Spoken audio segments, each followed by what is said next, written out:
El modelo logístico básico para poder entender la gestión de inventarios tiene que ver con la demanda cierta y cuando esta demanda es siempre por una misma cantidad en cada periodo. Imaginemos que usted tiene una venta anual de 1.200 unidades y asumimos entonces que cada mes salen 100 unidades. Vamos a ver después el modelo general, pero por este momento calculemos qué va a pasar si es que esta demanda es conocida.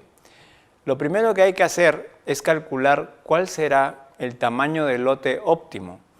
Es decir, cuando yo haga adquisiciones, de qué tamaño debería ser la cantidad de productos a adquirir para que el costo sumado del producto más la gestión de almacén más el costo de hacer los pedidos sea el menor posible.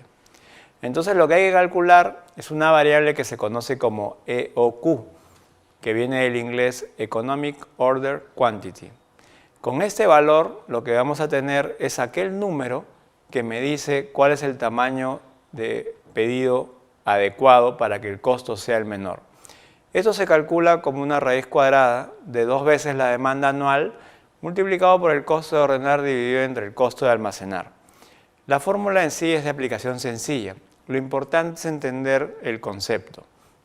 Si nosotros encontramos una cantidad de tamaño de lote adecuado, será porque hay un balance entre disminuir el costo de almacenar por un lado, lo cual implicaría lotes pequeños, y disminuir el costo de ordenar por otro lado, lo cual implica lotes grandes. El balance entre estos dos costos que se van a oponer es lo que me da la cantidad óptima de cada pedido. Una vez que yo determine el EOQ, sale automáticamente la frecuencia en la cual debo hacer el pedido. Es decir, cada vez que yo consuma una cantidad equivalente al EOQ, debo hacer un pedido por una cantidad similar. Esto es fácil de entender si asumimos que hay ciertos supuestos en nuestro análisis. El primer supuesto es que la demanda del artículo será siempre constante. Puede que hayan ciertas variaciones, pero estas no deberían ser relevantes. Esto se produce en muchos artículos de consumo masivo para los cuales hay una demanda conocida. Por otro lado, no debe haber restricciones tampoco en el tamaño del lote. No debería haber problemas con la capacidad del transporte o la capacidad del almacenamiento. Estas restricciones tendrían que incorporarse de alguna forma en el modelo si yo no pudiera hacer crecer más mi almacén. Tomen en cuenta que hemos considerado todos los costos asociados al espacio. Por lo tanto, si físicamente no tenemos dónde colocar los productos, el modelo lo que nos va a sugerir es que ampliemos el almacén, seguramente tercerizando el servicio con alguna otra empresa. Por otro lado, todos los costos asociados deben ir o a costo de almacenar o a costo de hacer el pedido o costo de suministrar. Por otro lado, cuando yo decida la cantidad a almacenar de un artículo, esta no debe influir en la cantidad a almacenar de otros artículos. En otras palabras, cada uno de los artículos analizados debe tener demanda independiente. No hay tampoco ninguna incertidumbre en cuanto al tiempo que va a demorar el proveedor en traer la mercadería. Una vez que colocamos el pedido, sabemos exactamente cuánto va a demorar. Idealmente, la entrega será inmediata. Por último, no debe haber descuentos por volumen. Si bien estos supuestos son restrictivos, nos están ayudando a entender cómo calcular esta cantidad óptima de pedido. A continuación vamos a ver lo que va a ocurrir cuando hayan variaciones. La fórmula que nos va a llevar al cálculo de en qué momento hacer el pedido es la del punto de reorden. Punto de reorden es el momento en el cual yo debo ya estar colocando el pedido. Para esto es simplemente una multiplicación sencilla. Son los días que va a demorar el proveedor en traerme la mercadería multiplicado por la demanda diaria. Cuánto yo estoy consumiendo cada día multiplicado por la cantidad de días que va a demorar el proveedor. Si yo hago esta multiplicación, lo que obtengo es el punto de reorden o el punto en el cual yo tengo que colocar el pedido. No olvidemos que el tamaño del pedido ya está determinado como EOQ. Cuando queremos calcular cuál es el nivel de inventario promedio que vamos a tener, tomemos en cuenta que si la demanda es cierta, lo que nosotros no vamos a tener es ningún inventario de seguridad. Ya conocemos exactamente cuál va a ser la demanda. Entonces hacemos el pedido por una cantidad Q y cuando esta llega comienza el inventario a disminuir. En promedio, lo que hemos tenido en el almacén será la mitad de esta cantidad. En otras palabras, Q medios. Q medios representa el nivel promedio de inventario durante todo el periodo. Sin embargo, hay que tomar en cuenta que para este modelo, en el periodo 0, el periodo inicial, el almacén estaba lleno y en el periodo final el almacén está vacío. Por eso es que el inventario promedio es la mitad. Sin embargo, la capacidad del almacén debería ser para recibir a toda la cantidad que va a llegar. Veamos aquí que si nosotros disminuyéramos esa cantidad, disminuiría nuestro requerimiento de almacén, pero los gastos de hacer las compras aumentarán. Por eso es que una vez que se determina esta cantidad óptima, debemos ceñirnos a este resultado. Cuando calculamos la demanda cierta y conocida, se repite un ciclo constantemente en el cual los resultados son predecibles. Unos días antes de que se nos acabe la mercadería, debemos ir colocando el pedido al proveedor. Sabemos cuántos días va a demorar él exactamente, sabemos cuántos días estamos necesitando tener el stock y podremos calcular de esta manera con cuántos días de anticipación entregaremos el pedido al proveedor. Si la demanda es conocida, si el tiempo que demora el proveedor es también conocido y fijo, no habrá ningún peligro de quedarnos desabastecidos. Como todos sabemos, en el caso real esto es un poco diferente. En el caso real, el proveedor varía un poco en los plazos de entrega, no siempre es confiable. Ojalá trabajemos con proveedores cada vez más confiables para no tener estos problemas de incertidumbre, pero lo que sí no vamos a poder controlar en la mayoría de los casos es la demanda del cliente. Entonces, por un lado hay variabilidad del lado del proveedor, por el otro lado hay variabilidad del lado del cliente. Eso nos obliga a una decisión. Tenemos que aumentar el inventario de seguridad. Tenemos que contar con un poco de producto que nos va a cubrir estas eventualidades o casos extraordinarios. No podemos simplemente mantener en stock un nivel para atender la demanda promedio. Si la demanda tuviera un alza y el cliente no encontrara el producto, se va a presentar lo que se conoce como rotura de stock. En muchos casos, si hay rotura de stock, el cliente va a cambiar de proveedor. Y lo que vamos a observar en la empresa es una constante caída en las ventas. Por eso es que tenemos que evitar de que se produzca la rotura de stock. Y la única forma de hacer esto es protegiéndonos con un inventario de seguridad. El caso de la demanda incierta se trabaja en dos etapas. En la primera se asume que esta demanda es conocida y se calcula el EOQ. En la segunda etapa lo que hacemos es a este EOQ añadirle un factor de seguridad. En otras palabras, la cantidad del inventario a manejar va a incrementarse de acuerdo a un factor que vamos a calcular a continuación. Este factor va a depender de la incertidumbre de la demanda y además de la incertidumbre en la entrega del proveedor. La demanda puede variar, pero también varía el tiempo que demora el proveedor en atendernos. Veamos primero una curva de distribución normal. En la curva de distribución normal hay dos datos que son fundamentales.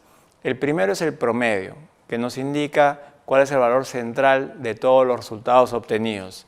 Y el segundo es la variación, conocido también como sigma, la cual nos va a indicar ¿qué amplitud tiene esta curva de distribución normal?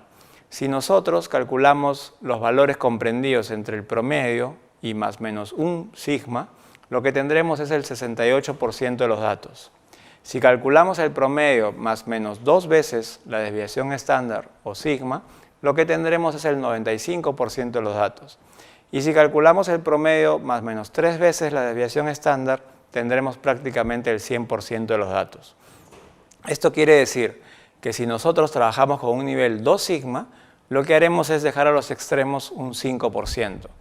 Pero como lo que nos interesa en el caso de incumplimiento con el cliente es cuando nuestro stock no alcanza para atender la demanda, solo nos interesa un lado de la curva, o 2,5%.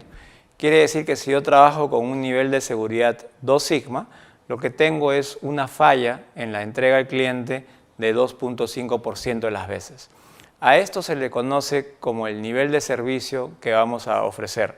Si yo a mi inventario normal le aumento un stock de seguridad calculado en función a 2 veces sigma, lo que vamos a tener es un nivel de servicio de casi 98%. No olvidemos que ese otro 2% serán las veces que fallaremos en cuanto a atender el pedido que nos haga el cliente. Pongamos un ejemplo. Digamos que tenemos una demanda promedio de 10 por día, ¿no? 10 unidades por día. Ese es nuestro análisis si es que no variara la demanda y siempre fuera conocida. Pero si además hay una desviación estándar o una variación de la demanda de 2 días, quiere decir que a veces vamos a tener más de 10 unidades demandadas y a veces tendremos menos de 10 unidades demandadas. Si yo quiero atender el 98% de las veces a mis clientes con stock, tendría que sumarle al 10, que es el promedio, 2 veces la desviación estándar. Si la desviación estándar es 2 unidades, quiere decir que yo debería tener stock para atender la demanda de 14 unidades. Si yo mantengo un stock de 14 unidades, yo podré cumplir con los requerimientos de mis clientes el 98% de las veces.